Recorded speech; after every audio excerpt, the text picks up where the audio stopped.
పోయిన నెల 29/11/2024 ఎర్రగొండపాలెం మండల పరిధిలో గుర్రసాల గ్రామంలో కొంతమంది కూలీలు కొండేపి మరియు హైదరాబాద్ గ్రామాలకి వలస వెళ్ళడం, అక్కడ పని చేసుకొని జీవిస్తున్నారు.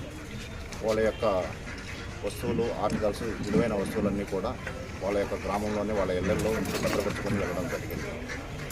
వాళ్ళ బంధువులు ఆ ఇళ్లకు తాళాలు పగలగొట్టడం చూసి దొంగతనం జరిగిందని గ్రహించేసి పోలీస్ స్టేషన్ రిపోర్ట్ ఇవ్వడం జరిగింది.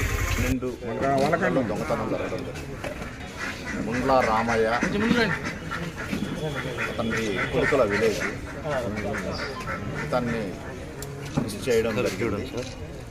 ఈ విచారణలో ఇతను క్రికెట్ బెట్టింగ్లకు అలవాటు పడి, బ్యాడ్ హ్యాబిట్స్కి అలవాటు పడి ఈ దొంగతనాలు చేసి ఈ వచ్చిన సొమ్మునంతా కూడా